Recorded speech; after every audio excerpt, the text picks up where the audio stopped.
Welcome back. I have Executive Chef Brett Turner from the Adelphia Group. He's the exec chef at a whole bunch of locations. Yeah, we have a couple locations. We have 2 locations that are in this competition. We have the Charles Bar and Peeville Public House. All right. Yeah. Now, this competition is the Gastown Chili Cook-Off happening, well, it's for the next 3 days, but 2 days. tomorrow, 2 days, but tomorrow you're cooking. That's right. Yep. I'm down there today after the show, and I'm down there tomorrow as well. Tomorrow's the big chili day. Big chili day. Yep. All right, so you came in today to make your chili for us. You're giving away your secrets the day before the competition. I am, but I feel confident that everybody's made their chili already, so we'll see how it goes. But I'm confident we're going to win regardless. So. Really? Yeah, I love it. Of Okay, course, yeah. so there's 12, did you say? Yep, 12 restaurants. 12 restaurants competing, all in the Gastown area. That's right. So this is big bragging rights up here. It is, and it's very competitive, so yeah, it's a big step to come on here and give the recipe away the day before, but we're going to do it anyways. All right, so tell me what goes into your Mexican beer chili. So I'm guessing there's Mexican beer in it. There is, yes. As well with a competition-style chili, you want to use dried ingredients, and that's because they're stable, so they're the same all the time. If you're using fresh onion, fresh garlic, fresh tomato, they can range in acidity, sweetness, bitter. Oh, really? Yeah. So when you're competing, it has to be dry, so that you know you get the same result. Yeah. Otherwise, at the time, you definitely don't want to find out 5 minutes before you take to the judges that your tomatoes were way too tart, for example. So with this, you want to use all stable ingredients as well as the canned stuff because, again, they test their products and they're very stable, very same all the time. Okay. Yeah. All right. So, so what we have is we have what's called dumps here. So there we have 1, 2, 3, 4. And so basically what we have is we have some brown beef, and we're going to go ahead and put the liquids in now. Okay. So we can start with the beer, the star of the show. The star of the show. That's right. So and 1 entire Corona. 1 entire Corona, yeah. And then we'll go in with the beef broth here. Just regular beef broth? Yeah, regular beef broth, We have a pureed tomato, and we have 2 different types. We have pureed tomato, and then we also have the diced tomato, so that's going to give it a bit more texture. So we'll go with that. And then we're using the black beans. So again, black beans versus like a kidney bean or something else. Now in traditional competition, there's no beans. Did you know that? No. Yeah, no beans. No beans? No Why? beans, because they don't want it to become a, there's thousands of different types of beans. Right. So it really becomes then more so about the beans, and they want to keep it. More about the flavor of the chili? Yeah, the flavor of the chili. So, so we're breaking a little bit of rules here, but that's okay.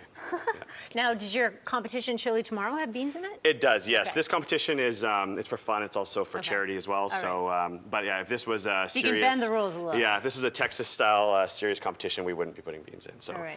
Okay, so we'll go with the first dump. So this is granulated garlic. Go with that. Nice. We have 2 packets here. This is called Sazon by Goya. It's a seasoning, and this is cilantro flavored. So we're going to go in with that. And where did you get that? This I actually had to bring in from Mexico. Wow. This is the last 8 chili cook-offs in Texas, the big one of the year. This was in the last 8 years of winning chili. Wow, so here the it is secret right there. ingredient. Yeah, secret ingredient right there. there. There you go. And so. see, that's why you're not worried about tomorrow because they're never going to make it to Mexico and back by Exactly. tomorrow. I feel pretty safe, pretty confident there. There You so, go. Yeah.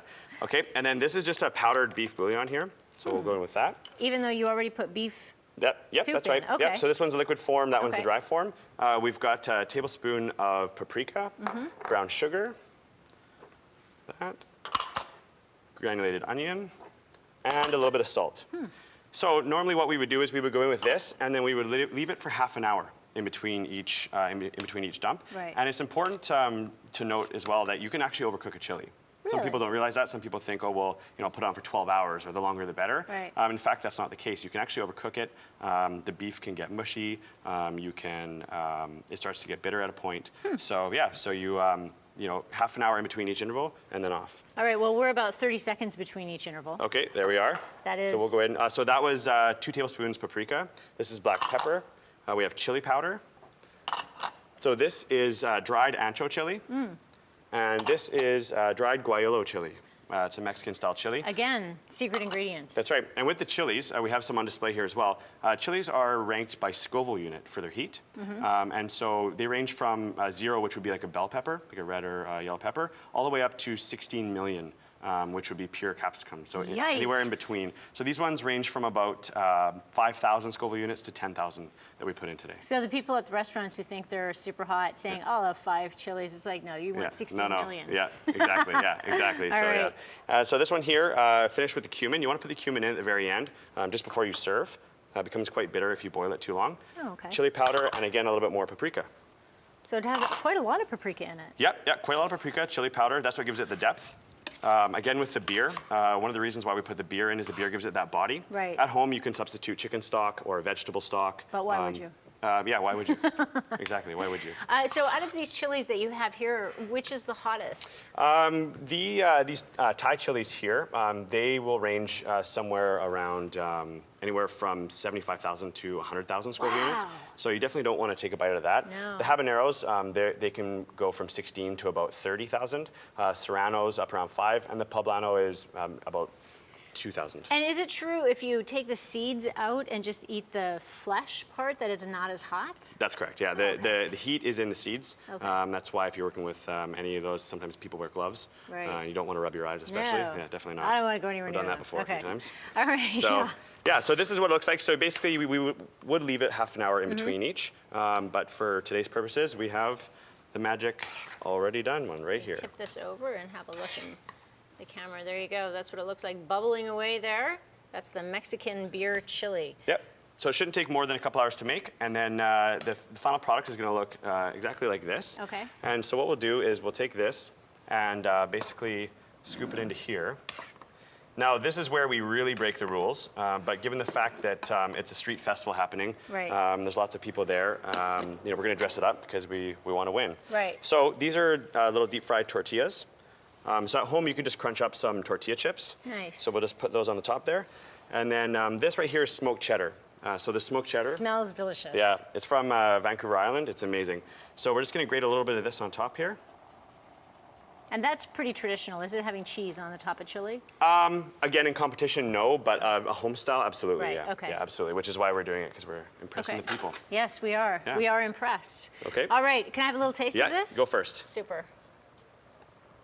And tell us again when we can come down and sample this. You can come down tomorrow afternoon. Again, we've got 2 booths, the Charles Bar and Pivo Public House. So come down, check us out, I'll be there. And That's delicious. tell me how good it is. That is You really good. Yeah.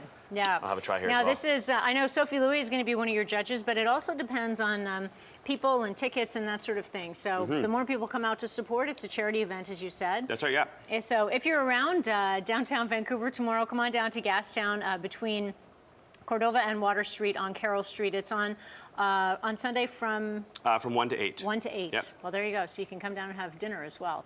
Awesome. Thanks so Perfect. much, Brett. Yeah, thank you for Lovely having to me. meet you. Of and course. thanks for giving up your secrets today. Best of luck tomorrow. Absolutely, we'll see you Okay. down there. Yeah, let us know.